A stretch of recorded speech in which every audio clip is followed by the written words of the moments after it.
Hello friends, good evening to all and welcome to all in my YouTube channel Shubham Jain ABC exam prep. आज हम जिस topic की बात करेंगे वो है आपका पब्लिक एडमिनिस्ट्रेशन के रिगार्डिंग। जो उसका सब टॉपिक है हम उसके बारे में बात करेंगे, दैट इज़ डेवलपमेंट एडमिनिस्ट्रेशन। अगर आप बात करिए public administration optional subject UPSC के लिए, ये टॉपिक बहुत इंपॉर्टेंट है। यहाँ से आपका एक क्वेश्चन जो है वो श्योर शॉट आता ही आता है मेंस एग्जामिनेशन में। इसके अलावा अगर आप बात करो तो जो आपके जिनके पास पब्लिक एडमिनिस्ट्रेशन होता है ग्रेजुएशन सब्जेक्ट्स में, उनके लिए भी ये टॉपिक बहुत इंपॉर्टेंट है। खासकर बात करूं तो पंजाबी यूनिवर्सिटी पटियाला सेमेस्टर 6 में, ठीक है, जो लास्ट सेमेस्टर है वहाँ पे पब्लिक एडमिनिस्ट्रेशन में ये टॉपिक है। इसके अलावा एमए क्लासेस, ठीक है, वहाँ पे भी ये टॉपिक इंक्लूड किया हुआ है। तो इस टॉपिक को समझने से पहले हमने एक टॉपिक और किया हुआ है जिसका हेडिंग है, टॉपिक जो है वो है कंपैरेटिव पब्लिक एडमिनिस्ट्रेशन। क्योंकि जब तक आप उस टॉपिक को अच्छे से समझोगे नहीं तब तक आप डेवलपमेंट एडमिनिस्ट्रेशन को समझ नहीं सकते, ठीक है। यहाँ पे एडमिनिस्ट्रेशन के स्पेलिंग गलत हो रखे हैं तो आप ठीक कर लेना।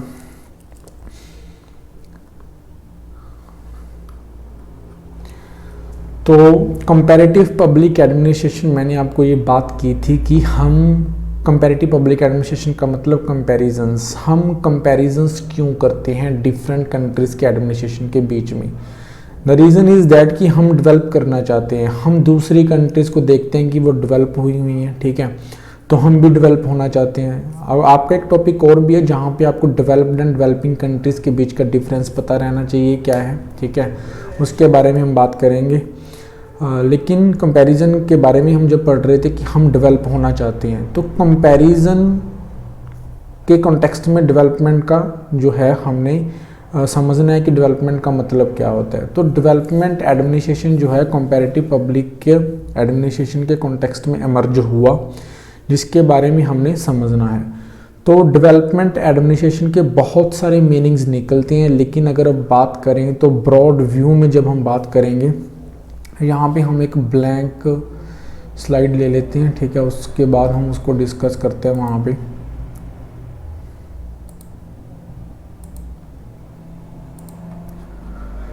देखिए, डेवलपमेंट एडमिनिस्ट्रेशन के बहुत सारे मीनिंग निकल सकते हैं, लेकिन हमने जो मीनिंग लेना है वो आपका लेना है ब्रॉडर व्यू सबसे पहले। उसके बाद हम और क्या इसके मीनिंग निकल सकते हैं उसके कॉन्टेक्स्ट में डिस्कस करेंगे। ब्रॉडर व्यू, ब्रॉडर व्यू ये बोलता है कि डेवलपमेंट एडमिनिस्ट्रेशन जो है इसके अंदर दो वर्ड्स आते हैं आपके। One is your development of administration and second one is your administration of development. कहने का मतलब ये होता है कि आपका ऐसा एडमिनिस्ट्रेशन जो आपकी डेवलपमेंट करे, तो वो है आपकी डेवलपमेंट एडमिनिस्ट्रेशन। लेकिन सिमिलरली आपको ये भी बताना है कि ऐसा कौन सा एडमिनिस्ट्रेशन, आपका एडमिनिस्ट्रेशन खुद डेवलप्ड होगा तभी तो वो डेवलपमेंट एडमिनिस्ट्रेशन कर पाएगा। तो यहाँ कहने का मतलब जो आपके इंस्टीट्यूशंस आपकी कंट्री में सेटअप हुए हैं, आप ब्यूरोक्रेसी की बात करते हो, ठीक है, आप पॉलिटिकल इंस्टीट्यूशंस की बात करते हो, तो वो सारी चीज़ें आपकी क्या होनी चाहिए, डेवलप्ड होनी चाहिए, ठीक है। डेवलप्ड किस सेंस में होनी चाहिए वो आप पहले भी पढ़ चुके हो, ठीक है। हम पर्सनल एडमिनिस्ट्रेशन की बात करते हैं, डेवलपमेंट इन द सेंस कि उनके पास टेक्नोलॉजी होनी चाहिए, वो ट्रांसपेरेंट तरीके से काम करते हों, ठीक है, वो एडेप्टिव हों, फ्लेक्सिबल हों, इनोवेटिव हों, ठीक है। तो डेवलपमेंट एडमिनिस्ट्रेशन में आपकी दो चीज़ें हैं, एक आपका एडमिनिस्ट्रेशन खुद डेवलप्ड होना चाहिए सो दैट कि वो आगे क्या कर सके, डेवलपमेंटल एक्टिविटीज़ कर सके। Developmental activities in the sense की एजुकेशन अच्छी कर सके आपकी, ठीक है, फार्मर्स की इनकम को इम्प्रूव किया जा सके, मार्जिनलाइज सेक्शंस जो हैं उनको जो है उनके मिनिमम बेसिक नीड्स को फुलफिल किया जा सके, इंफ्रास्ट्रक्चर को अच्छा बनाया जा सके, आपके इन्वायरमेंट को अच्छा बनाया जा सके, ठीक है। तो आपकी यहाँ पे क्या है, दो चीज़ें इंक्लूड करती हैं ब्रॉडर व्यू में हम जब इसको पढ़ते हैं। इस चीज़ को बताया था आपके एक फेमस ऑथर हैं, ठीक है, जिन्होंने इसके ऊपर काफ़ी काम किया, जिसका नाम है FW रिग्स, ठीक है। तो ये रिग्स ने ही बोला था कि ठीक है, डेवलपमेंट एडमिनिस्ट्रेशन और administration of development and development of administration, दो वर्ड्स यहाँ पे इंक्लूड होंगे। लेकिन फिर बात ये आती है कि पहले क्या करें, पहले एडमिनिस्ट्रेशन को खुद को डेवलप करें कि पहले डेवलपमेंट कर दें फिर एडमिनिस्ट्रेशन डेवलप होगा। देखिए यहाँ पे हमने एक बचपन में कहानी सुनी थी कि पहले मुर्गी आई या पहले अंडा आया। तो यहाँ पे FW रिग्स यही बोलते हैं कि इन दोनों वर्ड्स में क्या है, आपका चिकन एंड एग रिलेशन है।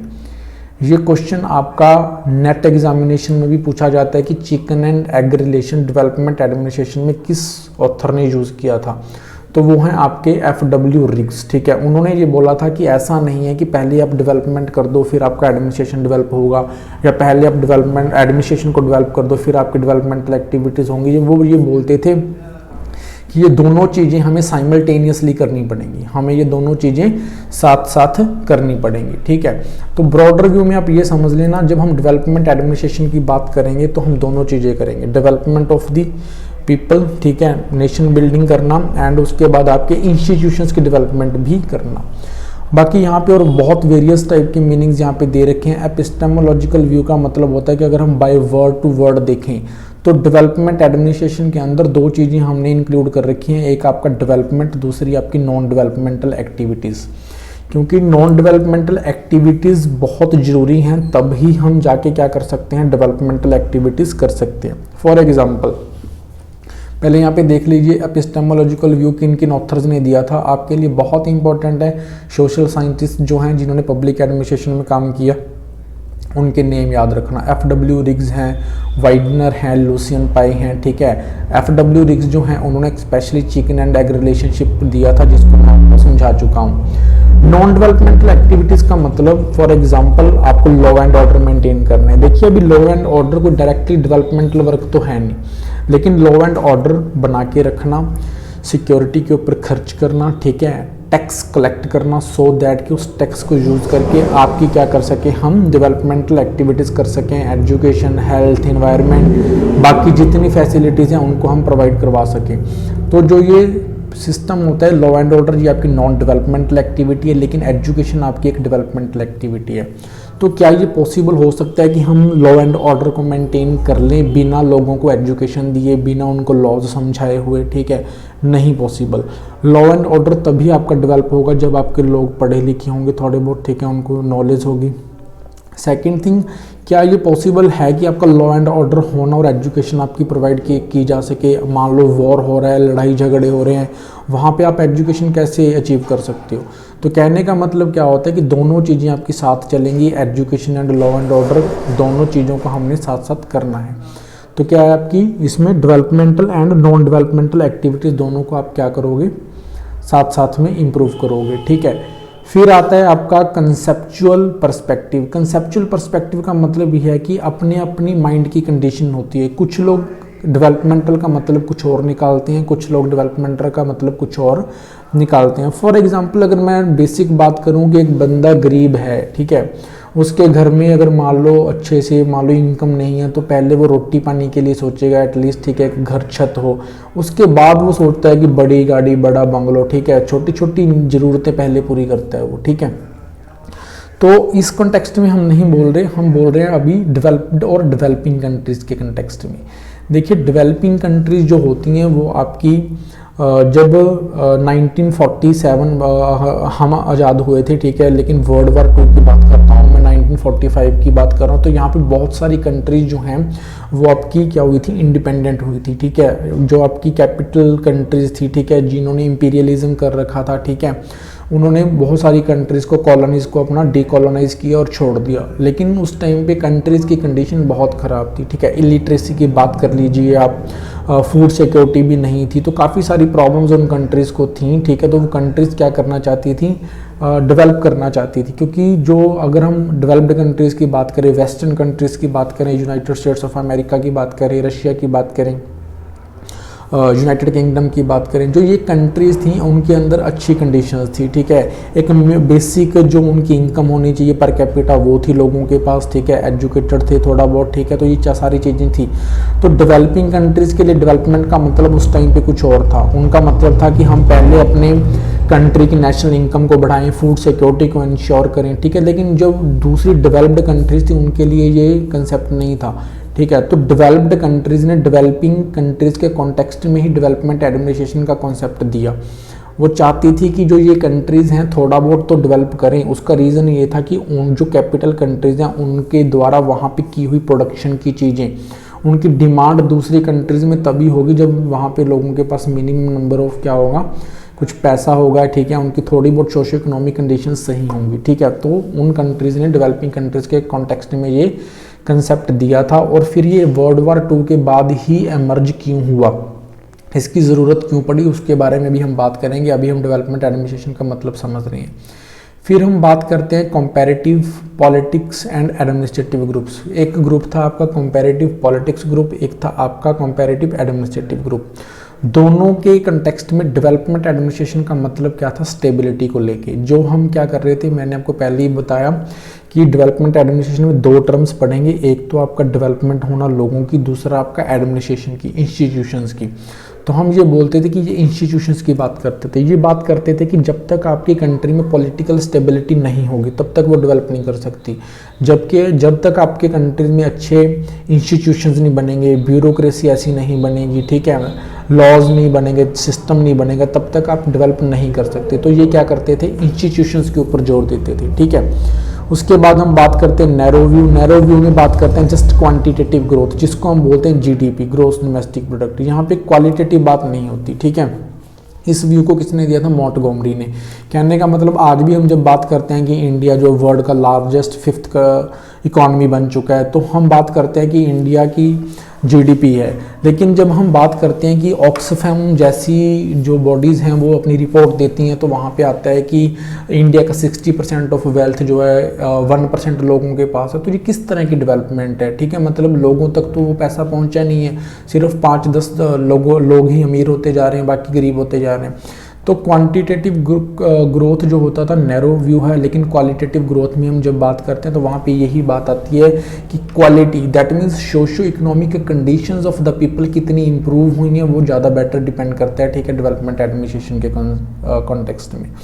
तो इसको फेवर करने वाले रिग्स और लापलम्बरा थे, नैरो व्यू में मॉन्टगोमरी थे, जो आपकी हमेशा जीडीपी ग्रोथ की बात करते थे।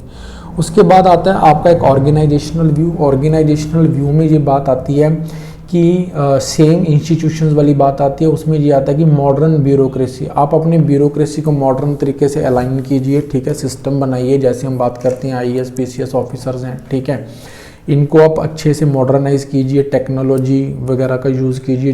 जब आपकी ब्यूरोक्रेसी मॉडर्नाइज हो जाएगी तो अल्टीमेटली आपका क्या हो जाएगा, डेवलपमेंट होना स्टार्ट हो जाएगा। ये ऑर्गेनाइजेशनल व्यू था जो आपका वाइडनर ने दिया था, ठीक है। उसके बाद है आपका इकोलॉजिकल व्यू। इकोलॉजिकल व्यू सबसे इंपॉर्टेंट व्यू है जो आपका FW रिग्स ने दिया। वो ये बोल रहा है कि जब हम कंपैरेटिव पब्लिक एडमिनिस्ट्रेशन की बात करें तो हम ये बोल रहे थे कि हम यूएसए की पॉलिसीज़ को डायरेक्टली इंडिया में इम्प्लीमेंट नहीं कर सकते डेवलपमेंट के नेम पे। सेम रिग्स ये बोल रहा था कि अगर इंडिया को डेवलप करना है या किसी और कंट्रीज़ को डेवलप करना है, पुअर कंट्रीज़ को डेवलप करना है, तो वहाँ की सोशो इकोनॉमिक कंडीशंस को देखते हुए हमने मॉडिफाइड वर्जन्स जो हैं डेवलप्ड कंट्री से कॉपी पेस्ट करने हैं, कॉपी पेस्ट नहीं करने, मॉडिफाइड वर्जन्स लेके आने हैं, फिर उनको हमारी कंट्रीज़ में इम्प्लीमेंट करवाना है, तब जाके हमारे लोग क्या हो सकते हैं, सोशियो एंड इकोनॉमिकली डेवलप हो सकते हैं, ठीक है। उसके बाद आता है आपका इंडिविजुअल व्यू। इंडिविजुअल व्यू में आपके जॉर्ज गैंट का नेम आपको याद रखना है। उन्होंने ये बोला कि डेवलपमेंट एडमिनिस्ट्रेशन का मतलब सीधा सीधा है कि एडमिनिस्ट्रेशन आपका पार्टिसिपेटिव हो। पार्टिसिपेटिव इन द सेंस कि सिर्फ ब्यूरोक्रेसी ही ना हो, लोगों को वहाँ पे पार्टिसिपेट करने का मौका मिले। इसीलिए हम लोकल गवर्नेंस की बात करते हैं, रूट लेवल पे आपकी गवर्नेंस की बात करते हैं। पार्टिसिपेशन का मतलब ये भी हो सकता है कि इक्वलिटी आए, सभी तरह के जो लोग हैं, जैसे वुमेंस की बात आती है, उनको रिप्रेजेंटेशन मिले हमारा एडमिनिस्ट्रेशन में, हमारा पॉलिटिक्स में, ठीक है। चेंज ओरिएंटेड होना चाहिए, स्टेटस क्यों नहीं होना चाहिए, चेंज आना चाहिए लाइफ में, ठीक है। फ्लेक्सिबल आपका एडमिनिस्ट्रेशन होना चाहिए, इनोवेटिव होना चाहिए। ऐसा नहीं है कि आपने एक रिजिड सिस्टम बना लिया, उसका कोई बेनिफिट नहीं भी निकल रहा, आप उसी रूल्स एंड रेगुलेशंस को फॉलो करते चले जा रहे हो, ऐसा नहीं होना चाहिए। ब्यूरोक्रेट्स जो होते हैं उनको रिजिड या फिर आपका रूल बाउंड नहीं होना चाहिए, एडेप्टिव होना चाहिए, ठीक है। मैं एक स्पेशल वीडियो और भी बनाऊंगा क्योंकि रिसेंटली अभी इंडियन एक्सप्रेस ग्रुप ने कुछ जो हमारे आईएएस ऑफिसर्स हैं उनको क्या किया है, अवार्ड्स दिए हैं, ठीक है। अवार्ड्स इसलिए उनको दिए हैं, उनके काम को रिकॉग्नाइज किया गया है क्योंकि उन्होंने सिर्फ ऐसा नहीं है कि वो आईएएस बन गए एक रिजिड रूल्स फॉलो कर रहे हैं, ठीक है, और अपना ड्यूटी करके ख़त्म करते हैं। उन्होंने चेंज लेके आए, ठीक है, change in the life of the peoples. जो कोरोना से जो लोग प्रभावित थे उनको हेल्प किया, ठीक है। जिन एरियाज़ में आपका वाटर फैसिलिटी की कमी है वहाँ पे वाटर फैसिलिटी उनको प्रोवाइड करवाएगी। जिन एरियाज़ में ऐसे एरियाज़ हैं जो आपके रिमोट एरियाज़ है वहाँ पे आपकी मेडिकल की फैसिलिटी नहीं है तो मेडिकल की फैसिलिटी प्रोवाइड करवाएगी, ठीक है। तो इस तरह की चीज़ें जो होती हैं इसी को हम बोलते हैं आपका इनोवेटिव एडमिनिस्ट्रेशन, एडाप्टिव एडमिनिस्ट्रेशन, ठीक है। एडाप्टिव इन द सेंस जो आपकी सिचुएशन डिमांड करती है उसके हिसाब से चेंज हो जाना, ठीक है। तो ये होता है आपका डेवलपमेंट का एक्चुअल मीनिंग, ठीक है। अभी हम बात करते हैं कि डेवलपमेंट एडमिनिस्ट्रेशन जो है थ्योरेटिकल पॉइंट ऑफ व्यू से कब कैसे स्टार्ट हुआ, किसने इसको प्रमोट किया। ऐसे ईयर्स जब आए बीच में डेवलपमेंट एडमिनिस्ट्रेशन को क्रिटिक्स किया गया, आलोचना की गई कि जो ये डेवलपमेंट एडमिनिस्ट्रेशन का कॉन्सेप्ट है वेस्टर्न कंट्रीज़ ने दिया है हमें, ठीक है, तो ये कंसेप्ट अच्छा नहीं है, हम अपने तरीके से डेवलप करेंगे, हमारा डेवलपमेंट का मतलब कुछ और है, ठीक है। उसको हम बोलते हैं एंटी डेवलपमेंट थीसिस। फिर एंटी डेवलपमेंट थीसिस जब आई उसका भी क्रिटिक्स किया गया, ठीक है। वो अभी इस लेक्चर में हम करेंगे नहीं, ठीक है। अभी हम अपनी जो डिस्कशन रहेगी वो आपकी डेवलपमेंट एडमिनिस्ट्रेशन के अराउंड रहेगी। इसके अलावा एक टॉपिक और होता है कि डेवलपमेंट करने के लिए ब्यूरोक्रेसी जो है वो आपका इनएविटेबल थिंग है, ब्यूरोक्रेसी के बिना आप डेवलप कर नहीं सकते।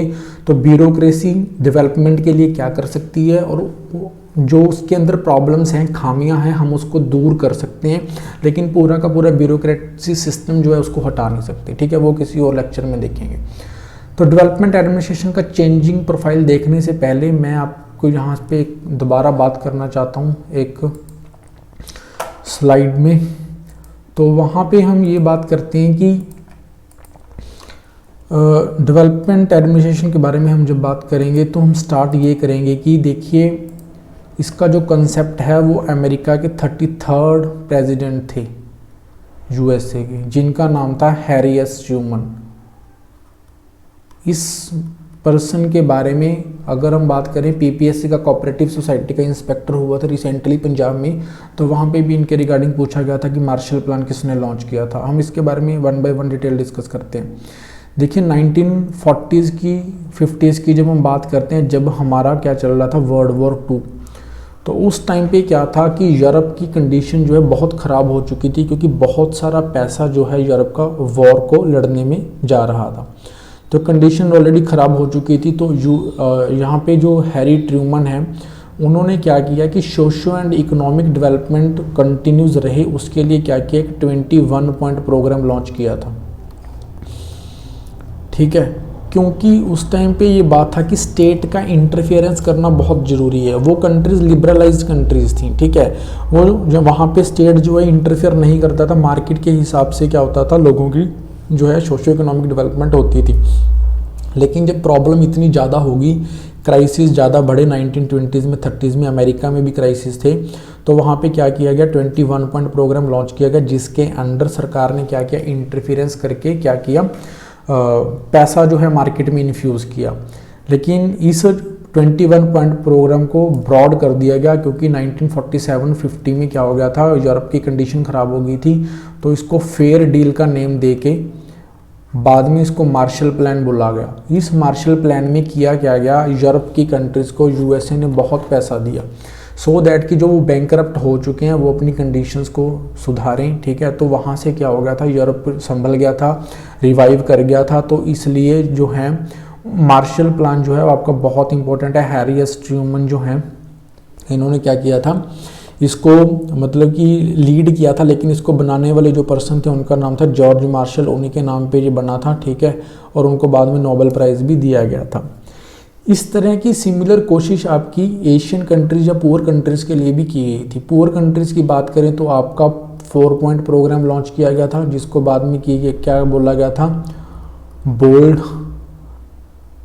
न्यू बोल्ड प्रोग्राम, ठीक है।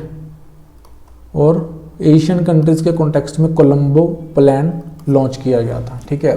इन सभी प्लान्स का मतलब बस एक ही है, स्टेट लेड डेवलपमेंट। स्टेट पैसा यूज़ करेगा, ठीक है। अब वो कैसे करता है, वो इकोनॉमी का कंसेप्ट है, लोन उठाएगा, बॉन्ड इशू करेगा, मनी प्रिंट करेगा, जो भी करेगा, ठीक है।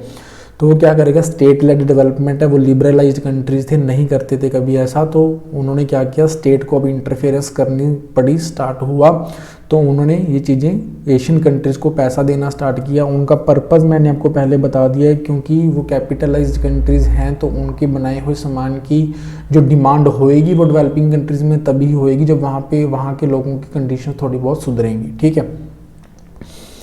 तो यहाँ पे उस कॉन्टेक्स्ट में लॉन्च किया गया था, ठीक है। लेकिन उसके बाद क्या हुआ, इसके डिकेड्स की बात करते हैं कि डेवलपमेंट एडमिनिस्ट्रेशन का जो कंसेप्ट है कैसे इमर्ज हुआ और कैसे लोगों ने उसको क्रिटिसाइज़ किया था। तो यहाँ पे सबसे पहले हम बात करते हैं डिकेड ऑफ रिकंस्ट्रक्शन।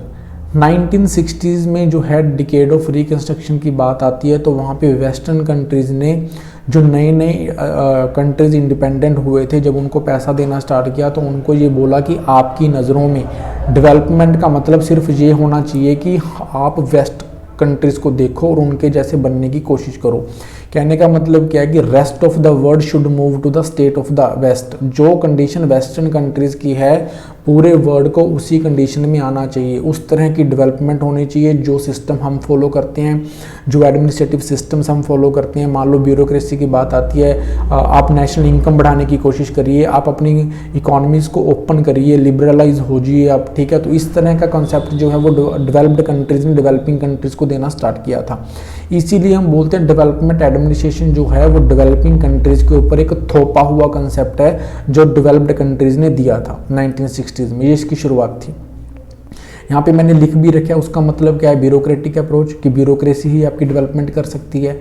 फिर क्या है कि आप टारगेट सेट करिए जीडीपी का, ठीक है। जीडीपी का टारगेट भी सेट किया गया था कि इतनी इनकम आप बढ़ाओगे तभी लोगों को जॉब मिलेगी, तभी आपका क्या होगा, मार्केट में पैसा आएगा।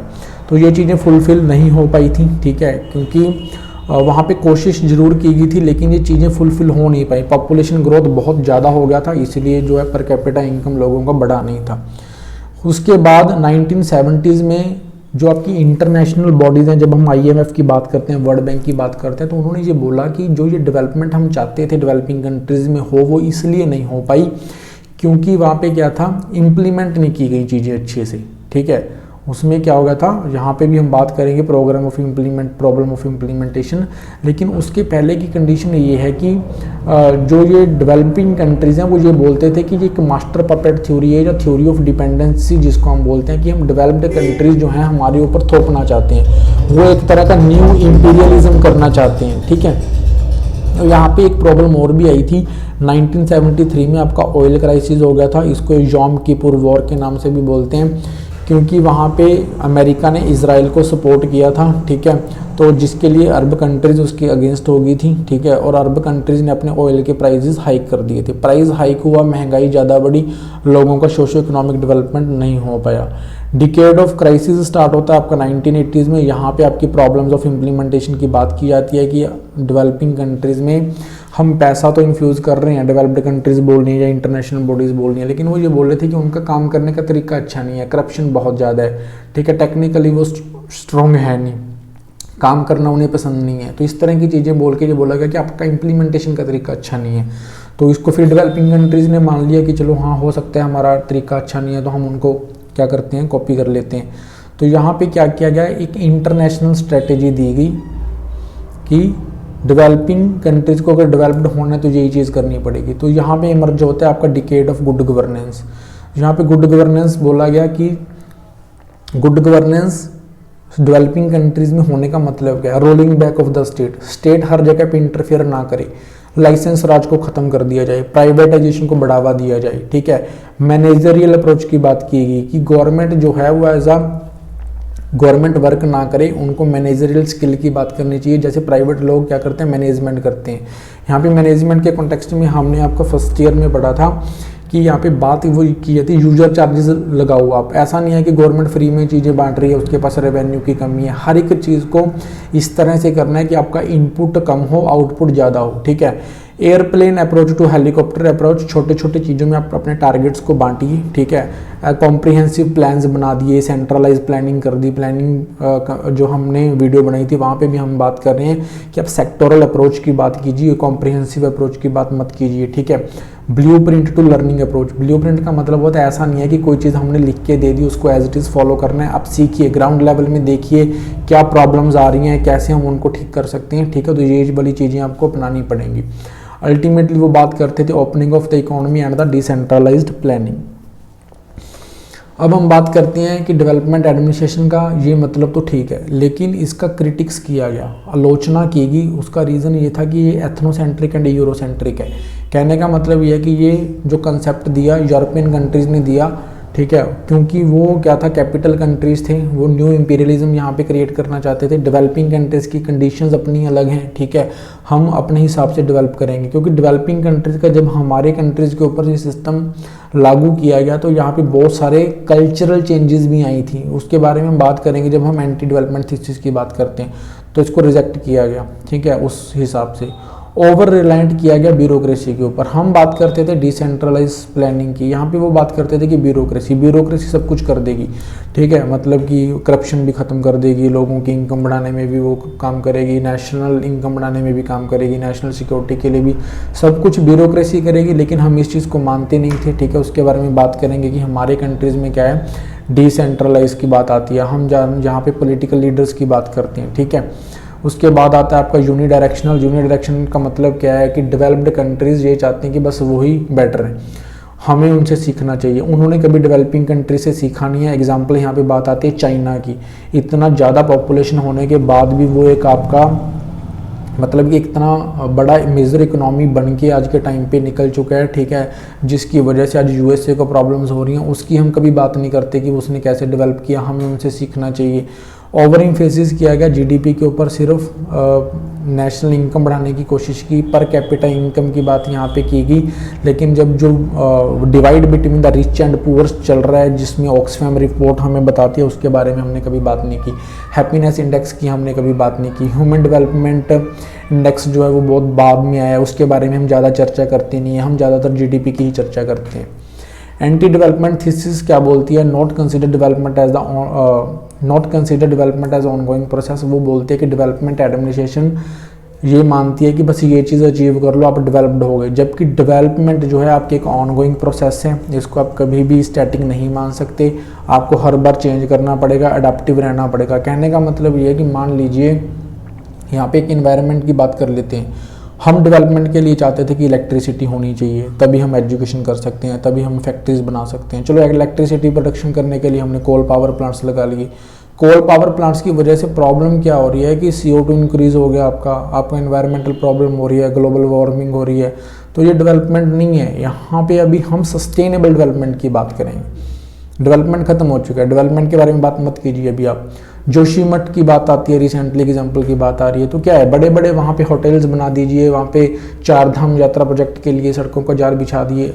वहाँ पे अगर वो चीज़ें रहेंगी ही नहीं, नेचर इतना ज़्यादा पावरफुल है कि वहाँ पे आपने वहाँ पे बेस होता था उसको कमज़ोर कर दिया, अर्थक्वेक्स आ रहे हैं, लैंड सब्सिडियंस हो रही है। तो ये किस तरह के डेवलपमेंट की बात आप कर रहे हो? आप बात करो सस्टेनेबल डेवलपमेंट की। तो डेवलपमेंट अपने आप में कोई स्टैटिक प्रोसेस नहीं है, ये आपकी क्या है, ऑनगोइंग प्रोसेस है, ये कंटिन्यूस रहना चाहिए।